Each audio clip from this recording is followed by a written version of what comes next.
दोस्तों नमस्कार, आप सभी का आजाद मीडिया पर स्वागत है। एक बड़ी अपडेट निकल कर आई है। केसी त्यागी जो जेडीयू का एक अहम चेहरा है, उन्होंने अचानक निजी कारणों का हवाला देते हुए इस्तीफा दे दिया है।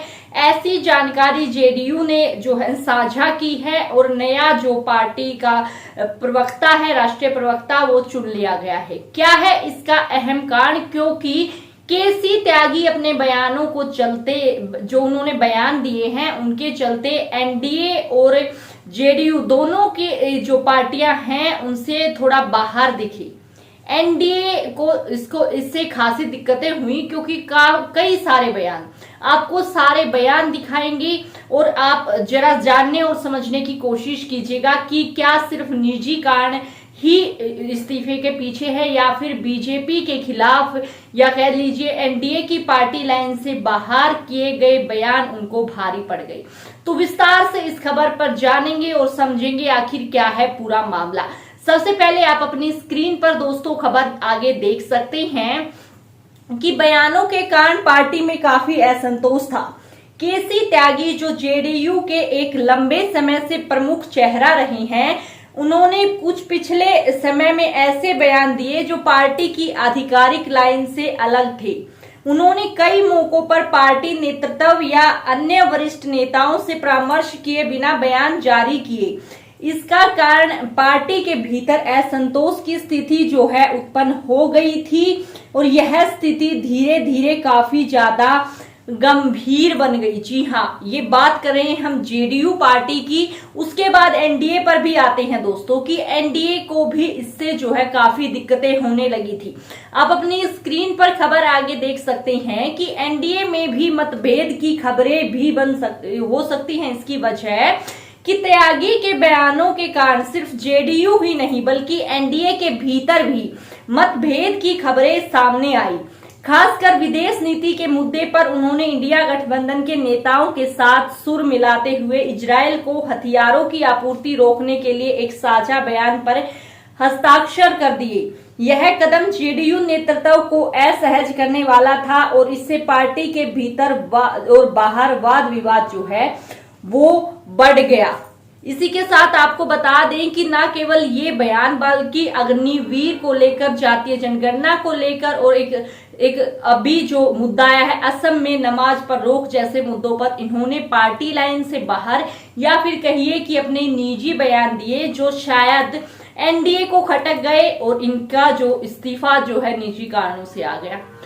खैर ये चीजें तो अलग है, लेकिन हम सिर्फ आपको कुछ मुद्दे बता रहे हैं और जो इनका इस्तीफा है उसके पीछे जो दबे राज है उनको आपके सामने उजागर कर रही हैं। इसी संदर्भ में आगे आप देखिए नेतृत्व में क्या क्या दिक्कतें आने लगी थी, आप देख सकते हैं।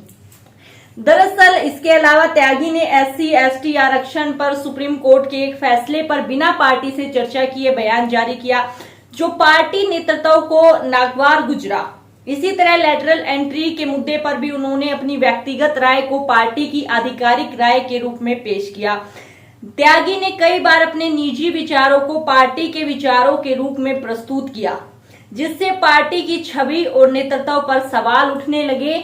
यह स्थिति पार्टी के लिए असहज हो गई और अंततः जेडीयू नेतृत्व ने त्यागी के इस्तीफे को स्वीकार करने का निर्णय ले लिया। जी हाँ, उसके बाद आपको बता दें कि हर एक मुद्दा जो है उन पर जो उनकी बयानबाजी थी एक तरीके से पार्टी के खिलाफ होने लगी थी।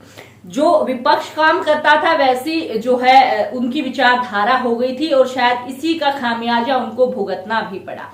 अग्निवीर को लेकर भी उन्होंने एक बयान दिया। आप अपनी स्क्रीन पर दोस्तों देख सकते हैं कि अग्निवीर योजना की समीक्षा होनी चाहिए। जेडीयू नेता केसी त्यागी ने ऐसा बड़ा बयान जो है दिया। उसके बाद आप जानते होंगे कि कांवड़ी यात्रा को लेकर उत्तर प्रदेश में एक नेम प्लेट का ट्रेंड जो है जारी करने की कोशिश की थी योगी जी ने। उस पर भी जो है सरकार विरोधी यानी एनडीए विरोधी बयान दे बैठे थे केसी त्यागी। आप अपनी स्क्रीन पर वो देख लीजिए कि कांवड़ यात्रा की बात करें तो एनडीए के घटक दल भी इस फैसले पर सवाल उठा रहे हैं, यानी कि एनडीए का हिस्सा जेडीयू के फैसले की आलोचना जो है जेडीयू ने इस पूरे फैसले की आलोचना की है। केसी त्यागी ने यूपी सरकार से इस फैसले पर फिर से विचार करने का पूरे तरीके से आग्रह किया है। जी हां, यहां पर भी केसी त्यागी एनडीए को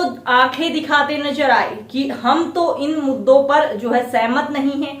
बात यहां पर पूरी जेडीयू की नहीं हो रही है, सिर्फ केसी त्यागी ने ऐसे बयान दिए जो एनडीए की और जो जेडीयू के गठबंधन की पार्टी लाइन है उसको क्रॉस कर गई। उसके बाद असम में नमाज का जो मुद्दा है उस पर भी उन्होंने बयान दिया, आप अपनी स्क्रीन पर देख सकते हैं। दरअसल असम विधानसभा में नमाज के लिए ब्रेक खत्म करने के बाद सीएम हेमंत पर बीजेपी के दो अहम सहयोगियों ने निशाना साधा और आपको बता दें कि केसी त्यागी ने कहा कि धार्मिक मामलों में दखल नहीं दिया जाना चाहिए। एलजेपी के दिल्ली प्रमुख राजू तिवारी ने हेमंत पर निशाना साधते हुए पूछा कि क्या आप कामाख्या मंदिरों में बलि पर भी प्रतिबंध लगाएंगे। मान लीजिए दोस्तों, ये सारे बयान एक तरफ कर दिए जाए, अगर केसी त्यागी इस प्रकार के बयान ना देते जो जेडीयू और एनडीए को खटक जाते, तो क्या उनका इस्तीफा होता? ये बहुत बड़ा सवाल है।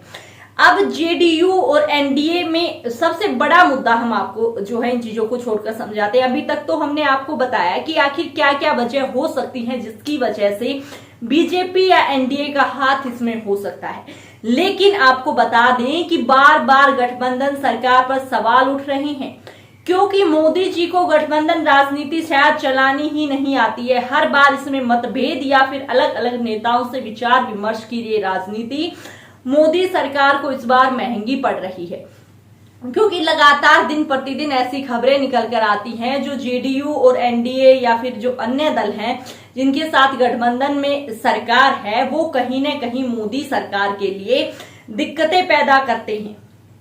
और अब ये मुद्दा, हालांकि पार्टी ने जो पूरा प्रेस नोटिस जारी किया है उसमें बताया गया है कि उन्होंने कुछ निजी कारणों से जो है इस्तीफा दे दिया, लेकिन दोस्तों जितने बयान, जितनी चीजें हमने आपको दिखाई, जो पर्दे के पीछे की पूरी कहानी आपको बताई, तो इसे देखने समझने के बाद आपको क्या लगता है कि ये सिर्फ निजी कारणों द्वारा दिया गया इस्तीफा है या फिर जो पार्टी लाइन के बाहर के जो उन्होंने बयानबाजी की उसका नतीजा है? जो भी हमारे व्यूअर्स हैं वो इस पूरे मामले पर अपनी राय हमें जरूर से बताएं, क्योंकि दोस्तों हम आपके लिए सारी चीजों की एनालाइजिंग वीडियो लेकर आते हैं ताकि आप चीजों को समझ सके। जो चीजें आपके सामने पेश की जा रही है उसके पीछे की सच्चाई क्या है वो भी आप जान सके। तो अगर आप हमारी सच्ची पत्रकारिता को सपोर्ट करते हैं, आपको वीडियो पसंद आती है, तो वीडियो को लाइक, शेयर, चैनल को सब्सक्राइब जरूर करें। हम ऐसे ही हर मुद्दे की तह तक जाकर आपके लिए जो है सारी खबरें लेकर आते रहेंगे। फिर मिलते हैं। जय हिंद, जय भारत।